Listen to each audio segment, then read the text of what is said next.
राजनीति, आंदोलन, किसान, करप्शन, गरीबी, इन सभी मुद्दों पर आवाज उठाएगा अब तक न्यूज इंडिया।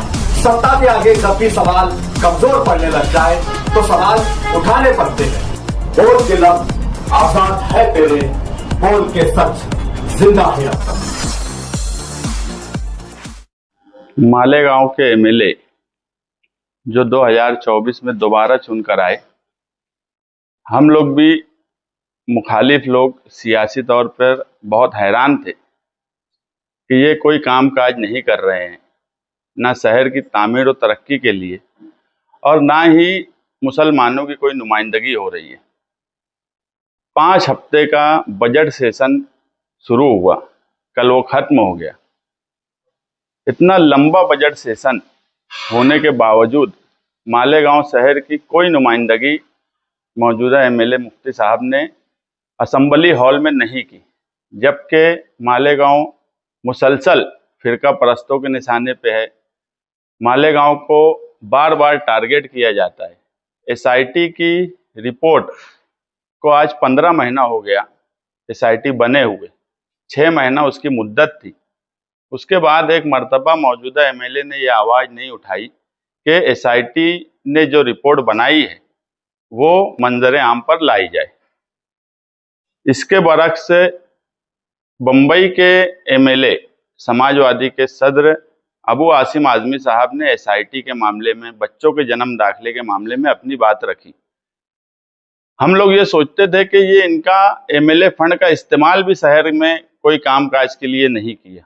तीसरा टर्म है, मगर कोई भी ना मीडिया, ना मालेगांव शहरियान, ना बड़ी बड़ी तंजीमों के जिम्मेदारान ये बात बता सकते हैं कि एमएलए की हैसियत से उन्होंने कोई ऐसा काम किया हो जिसे हम बोल सके कि ये एक एमएलए का काम है। निहाल साहब के बाद सबसे ज्यादा मर्तबा चुन के आने का रिकॉर्ड मौजूदा एमएलए का है। तो हम भी बड़े हैरान थे कि इनकी दिलचस्पी है कहाँ।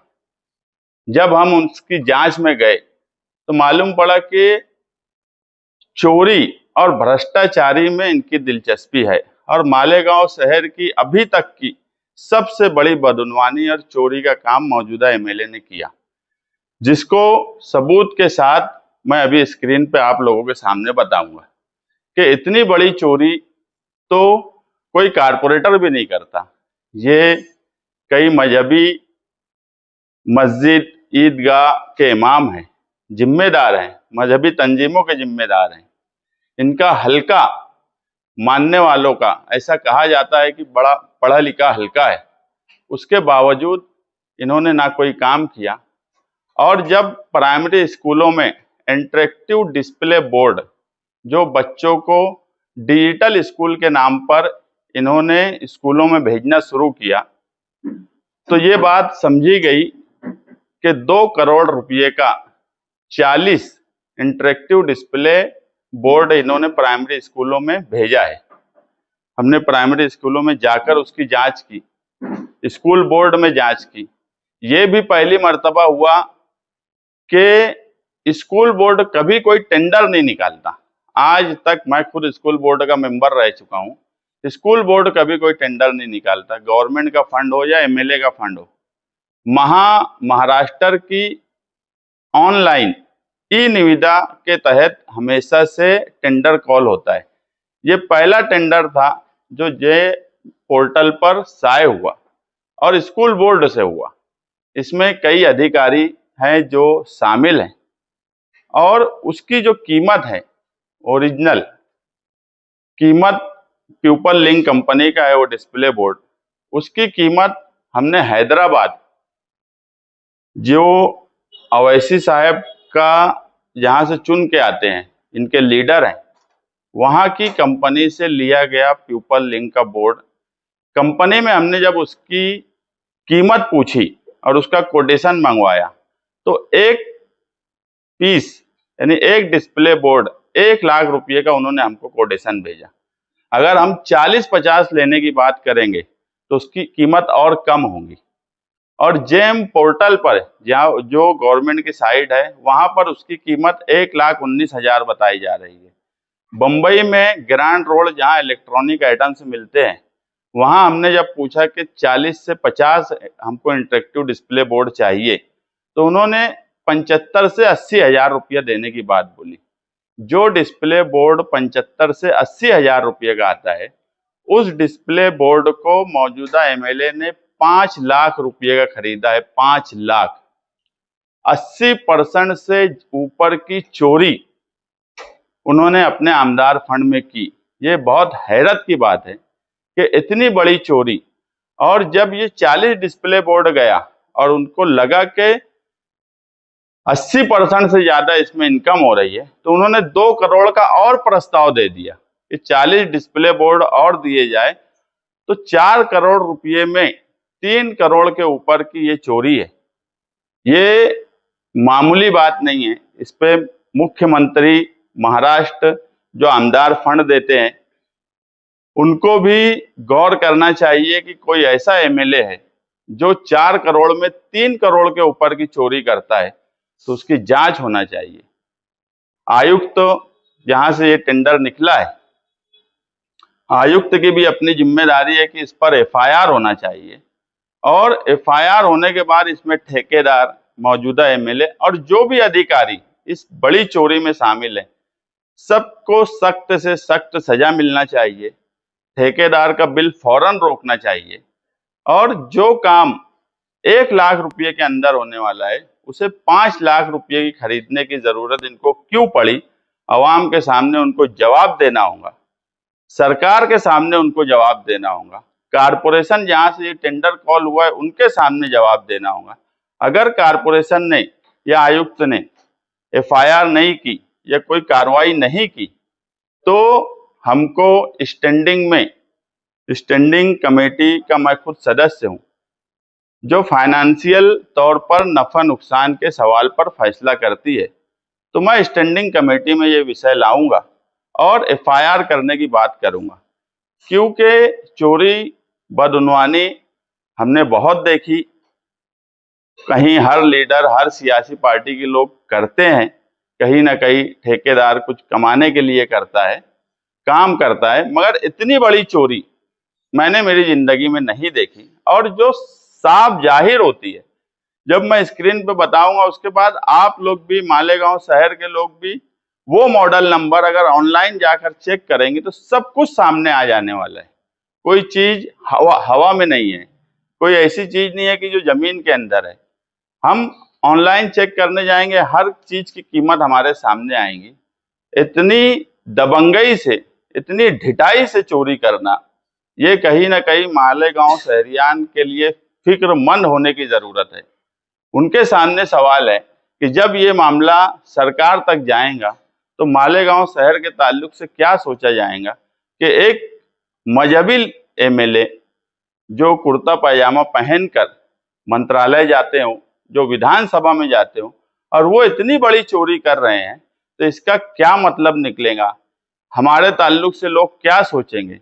जो मालेगांव शहर के लोग बड़े इंटेलेक्चुअल बनते हैं, बदउनवानी, चोरी, इस पर बात करते हैं, अलग अलग तंजीमों के लोग, उनका भी काम है कि वो इस मामले में कारपोरेशन, मुख्यमंत्री को अर्जी दे और अपने तौर पर जांच करे कि ये चोरी है कि नहीं है, और वो आयुक्त को भी दे, स्कूल बोर्ड में भी दे, मुख्यमंत्री को भी दे कि इसकी जांच होना चाहिए।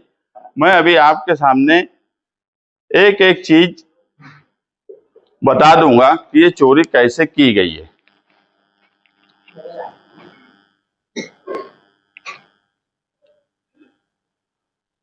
ये मुफ्ती मोहम्मद इस्माइल विधानसभा सदस्य 2025-26 आर्थिक वर्षात मानापा संचालित 40 प्राथमिक शाळा डिजिटल क्लासरूम तैयार करने कामी मंजूरी मिळण्यास प्रशासक यांचे कडे प्रशासकीय ठराव करणे कामी प्रस्ताव सादर करण्यात आलेला आहे।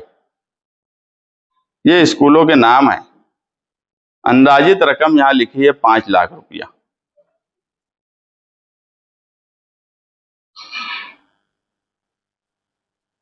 ये डिस्प्ले बोर्ड, ये उसका बॉक्स है जो स्कूलों में अभी दिया गया है। 75 इंच का ये डिस्प्ले बोर्ड है।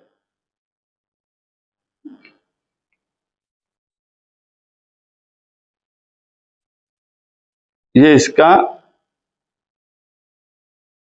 प्रोडक्ट का नाम है। PeopleLink AI live board plus X75 ये मॉडल है जो स्कूलों में दिया गया। हमने इसका प्यूपल लिंक हैदराबाद से कोटेशन मंगवाया। ये इस तरह का बोर्ड है, ये प्यूपल लिंक की कंपनी है। ये PeopleLink AI live board plus X75 ये उसके सारे फीचर्स हैं। ये हमने जो व्हाट्सएप पे कोटेशन मंगवाया उन्होंने क्लियर लिख के दिया है, PeopleLink AI live board plus X75 1,00,000 रुपया पर पीस। अगर एक लेने जाएंगे तो 1,00,000 का मिलेगा। ये आम बात है कि जब हम कोई एक चीज लेंगे, और इलेक्ट्रॉनिक आइटम में तो बार्गेनिंग बहुत होती। अगर 40-50 लेंगे तो दिखती बात है, ये कंपनी उसका रेट कम करके देंगी। और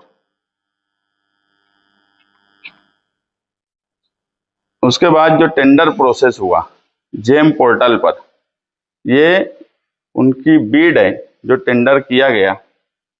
31 जनवरी 2026 को उसकी आखिरी तारीख थी।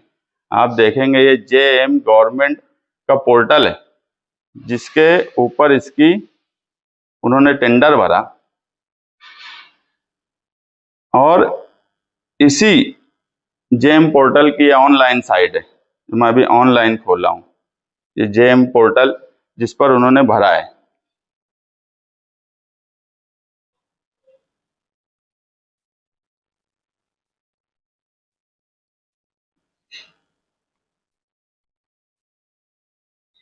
Pupal link 75 inch display interactive panel with CPU with warranty 3 years 1,19,950 रुपये का इसमें क्लियर कीमत दिख रही है। जिस पोर्टल से इन्होंने लिया उसी पोर्टल पर इसकी कीमत 1,19,950 दिख रही है। ये एक पीस है। हमने इसी पोर्टल पर मैसेज किया तो उन्होंने कहा कि अगर तादाद ज्यादा ली जाएंगी तो ये पोर्टल वाले भी उसकी कीमत कम कर देंगे। इसमें 3 साल की गारंटी भी है, CPU भी है, सब कुछ इसी में है।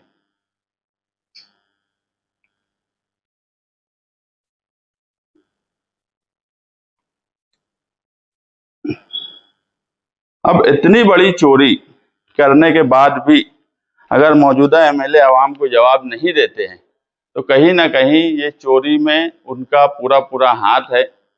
उनके लेटर पे दिया गया है, और 2 करोड़ रुपए का और देने का मकसद क्या है।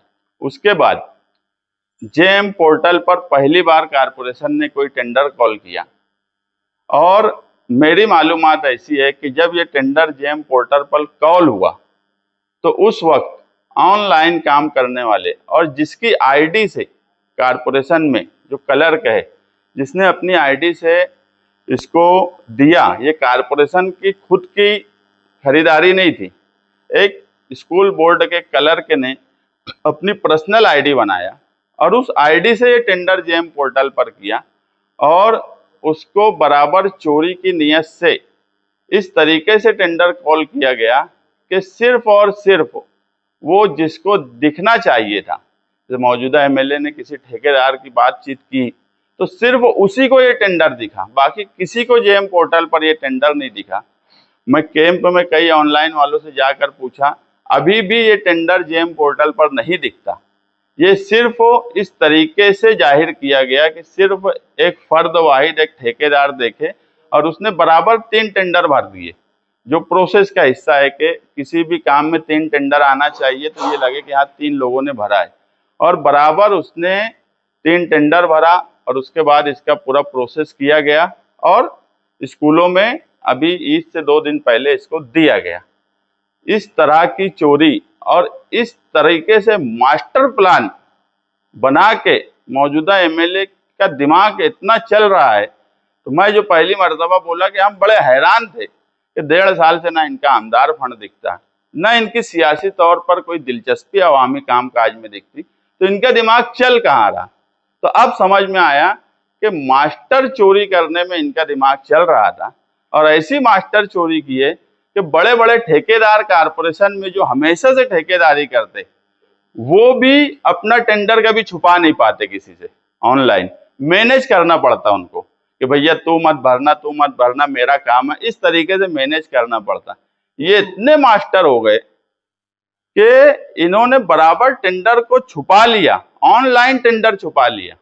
पहले ऐसा होता था कि ऑफलाइन टेंडर किसी को नहीं समझता था, ऐसे अखबारात में जाहिरात दी जाती थी जो लोगों तक नहीं जाता था, इस तरीके से होता था। जब से ऑनलाइन टेंडर का प्रोसेस शुरू हुआ उस वक्त से ऐसा था कि उसको छुपाया नहीं जा सकता था, मैनेज करते थे।